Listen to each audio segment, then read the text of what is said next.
नमस्कार साथियों, मेरे YouTube चैनल पर शिक्षा विभाग से संबंधित नवीनतम अपडेट्स पाने के लिए सब्सक्राइब कीजिए, बेल आइकन को प्रेस कीजिए और ऑल नोटिफिकेशन को ऑन करके रखें, जिससे नवीनतम अपडेट्स आपके मोबाइल पर तुरंत मिल सके। साथियों, शाला दर्पण पर विद्यार्थी की मासिक उपस्थिति अपलोड करनी होती है और ये एक महत्वपूर्ण कार्य है जो कि प्रत्येक जो संस्था प्रधान है या शाला दर्पण प्रभारी को नियमित समय पर करना होता है। और इसके संदर्भ में मासिक उपस्थिति हम कैसे अपलोड करेंगे और माहवार जो कार्य दिवस होते हैं वह कितने हैं और कैसे अपडेट करेंगे, और जो विद्यार्थी की मासिक उपस्थिति है, ऑनलाइन उपस्थिति हम लोग अपलोड जो किस प्रकार से करेंगे, इन सभी चीज़ों की जानकारी साथियों आपको इस वीडियो के अंदर मिलने वाली है। तो आप वीडियो को शुरू से अंत तक ज़रूर देखें और यदि आप हमारे चैनल पर नए हैं तो चैनल को सब्सक्राइब करके रखें, जिससे कि इस प्रकार के जो अपडेट्स हैं वे आपको सबसे पहले प्राप्त होते रहें। और साथियों शुरू करते हैं आज का वीडियो। मैं हूं आपका होस्ट SM सोनी और आप देख रहे हैं मेरा चैनल सांवा टेक्निकल सोनी। और साथियों इसके लिए चलते हैं हम शाला दर्पण के पोर्टल के ऊपर। साथियों सबसे पहले आपको शाला दर्पण पर लॉगिन करना होगा और लॉगिन का तरीका आपको आता है, इसलिए सीधे ही मैं लॉगिन कर देता हूं। साथियों लॉगिन करने के बाद हमारे पास में ये होम पेज आ जाएगा हमारे शाला दर्पण का पोर्टल का, और यहाँ हमें करनी है विद्यार्थियों की जो मासिक उपस्थिति को अपडेट। और यहाँ करने के लिए सबसे पहले हमें दिनों की संख्या वो अपडेट करनी होगी, और इसके लिए हमें जो विद्यालय का जो टैब है ये हमारे पास ऊपर दिखाई दे रहा है, विद्यालय का टैब, और आपको इसी टैब के ऊपर यहाँ पे क्लिक करना है। मैं इस टैब के ऊपर क्लिक कर देता हूँ और क्लिक करते ही साथियों नया मेनू बार खुल चुका है। और इस नए मेनू बार के अंदर देखेंगे तो कुछ हमारे सामने कुछ ऑप्शंस है यह अवेलेबल है, और इन ऑप्शनों में आपको देखना है कि जो कक्षावार जो कुल मासिक कार्य दिवस की प्रविष्टि आपके कहाँ मिलेगी। तो आप यहाँ देखेंगे तो नीचे की तरफ आपके ये जो ऑप्शन अवेलेबल है, यहाँ थोड़ा मैं जूम करके दिखा देता हूँ और आपको इंडिकेट करके दिखा देता हूँ कि देखिए ये हमारी जो एंट्रीज है यहाँ आपको मिल रही है, कक्षावार कुल मासिक कार्य दिवसों की प्रविष्टि। और आपको इसी ऑप्शन के ऊपर यहाँ क्लिक करना होगा। मैं इस ऑप्शन के ऊपर क्लिक कर देता हूँ और क्लिक करते ही साथियों हम वापस इसके नेक्स्ट पेज पे आ चुके हैं। और यहाँ हमारे पास में जो एंट्री दिखाई दे रही है, देखिएगा यहाँ जो एंट्रीज है class wise monthly total working days की एंट्री है, और आपको सेशन यहाँ से सेलेक्ट करना होगा।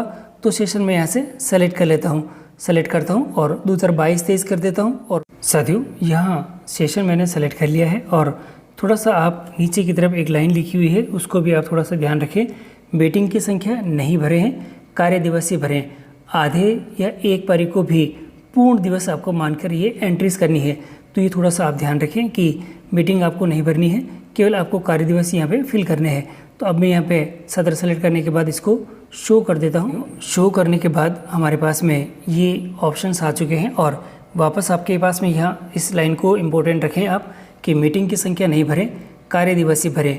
आधे दिन या एक पारी को पूर्ण दिवस आपको मानना है।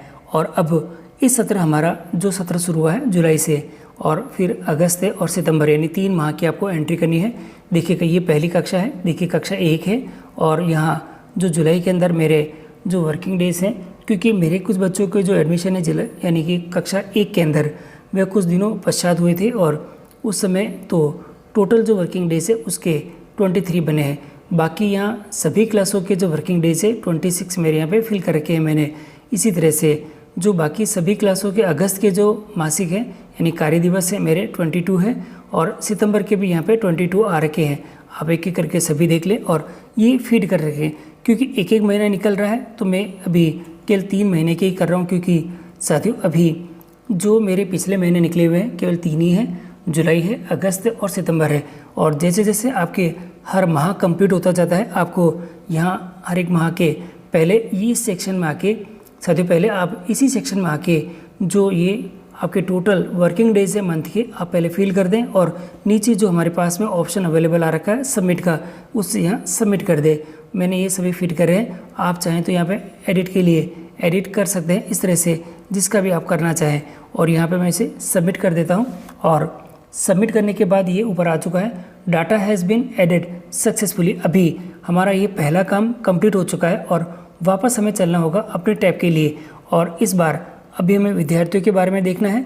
तो ये तो मेरे विद्यालय के जो टोटल जो वर्किंग डेज है मंथली मैंने कर दिए हैं, और अब जो बच्चों के संबंध में जो डिटेल है मैं जो भरनी है, इसलिए मुझे ये विद्यालय का यानी विद्यार्थी का जो टैब दे रखा है इसी टैब के ऊपर यहाँ पे क्लिक करना होगा और मैं इस टैब पर क्लिक कर देता हूँ। क्लिक करते ही मेरे पास में कुछ ऑप्शंस यहाँ अवेलेबल हो चुके हैं। आप एक एक करके सभी को देख लें कि किस प्रकार के ये आपके ऑप्शंस अवेलेबल आ रखे हैं।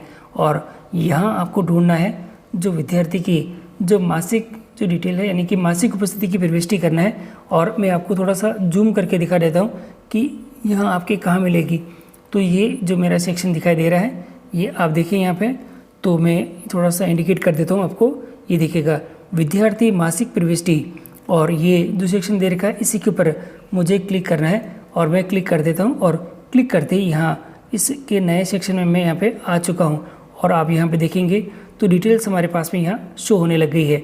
और अब मैं जो एंट्रीज करूँगा कुछ इस प्रकार से रहेगी। पहले मुझे यहाँ पे सेशन सेलेक्ट करना है, सत्र कौन सा है, कक्षा आपको यहाँ से सिलेक्ट करनी है, सेक्शन कौन सा है और माह कौन सा भरना है। तो मैं एक एक करके दिखा देता हूँ। पहले सेक्शन जो सेशन है वह करता हूँ 2022-23 कर देता हूँ और कक्षा में यहाँ पे 8 ले लेता हूँ और जो सेक्शन 1 कर देता हूँ। और जुलाई माह की एंट्री है इसलिए जुलाई करके यहाँ पे उपस्थिति दर्ज करें, ये जो सेक्शन दे रखा है उपस्थिति दर्ज करें, इसके ऊपर आपको करना होगा क्लिक। मैं इस पर क्लिक कर देता हूँ और देखिएगा क्लिक करते ही बच्चों की संख्या यहाँ पे आ चुकी है और यहाँ डिटेल्स आपकी यहाँ शो हो रखी है कि किस प्रकार के जो यहाँ अपडेट्स आपके यहाँ पे है। आप देखिए अभी ये सभी बच्चों के 00 यहाँ पे शो हो रखे हैं। और अब आपको क्या करना है कि यहाँ पर उसकी एंट्री करनी है कि जो प्रत्येक माह है और प्रत्येक माह में इन बच्चों के कितने कितने जो उपस्थिति यहाँ दर्ज हुई है और ये सभी आपको फीड करनी है। जैसे ये पहला बच्चा दे रखा है, इसके यहाँ पे 17 है और यहाँ कर देता हूँ। और इस तरह से सभी का करके मुझे यहाँ पे करना है नीचे सेव। ये जो सेव दे रखा है इसके ऊपर मुझे सेव कर देना होगा। मैं साथियों एक एक करके सभी का कर देता हूँ और फिर सेव कर देता हूँ। बच्चों की उपस्थिति मैंने फिल कर दी है और फिल करने के बाद नीचे जो ऑप्शन दिखाई दे रहा है ये सेव का, और इस यहाँ से सेव में कर देता हूँ।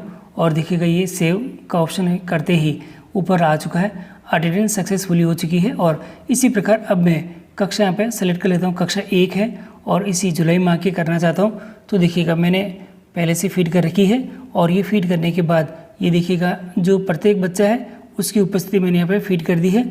और अब ये जो सेक्शन दे रखा है सेव का, इस सेव के सेक्शन के साथ ही मैं इसे सेव कर देता हूँ और एक एक करके मैं सभी कक्षाओं की उपस्थिति इस प्रकार से अपडेट कर दूंगा। तो साथियों आप भी आपके विद्यालय के जो छात्रों की उपस्थिति है इस प्रकार से अपडेट करके रखें और जो प्रत्येक महीना है उस महीने के पहले आप कार्य दिवस भर दें।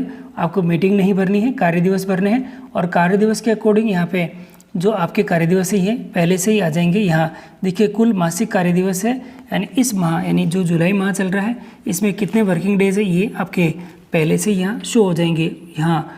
परंतु इसके लिए आपको पहले जो विद्यालय के टैब के अंदर जो कक्षावार जो मासिक आपके जो वर्किंग डेज है पहले आपको वो फीड करने पड़ेंगे, तभी ये आपके यहाँ पे शो होंगे, अदरवाइज ये यहाँ पे शो नहीं होंगे। और आने वाले समय में एग्जाम से रिलेटेड इशू होंगे, तो इसके लिए आप ये सभी चीज़ें पहले से अपडेट करके रखें। तो साथियों मैंने आपको पूरी जानकारी दे दी है कि किस प्रकार आप इस सत्र के जो विद्यार्थियों की जो मासिक उपस्थिति है वह फीड करेंगे और जो कार्य दिवस है वह भी आपको फीड करना है।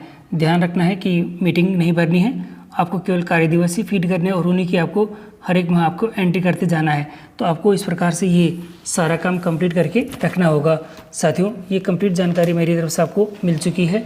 और भी कोई समस्या हो तो आप मुझे कमेंट कर सकते हैं। और वीडियो अगर आपको अच्छा लगा है तो लाइक कीजिएगा, चैनल पर नए हैं तो चैनल को सब्सक्राइब कीजिएगा और अपने सभी मित्रों और जो शाला दर्पण के जो प्रभारी हैं उनको ये वीडियो शेयर करना न भूलें, जिससे कि सभी इस प्रकार के जो अपडेट हैं वह कंप्लीट करके रखें अपने विद्यालय के संबंध में।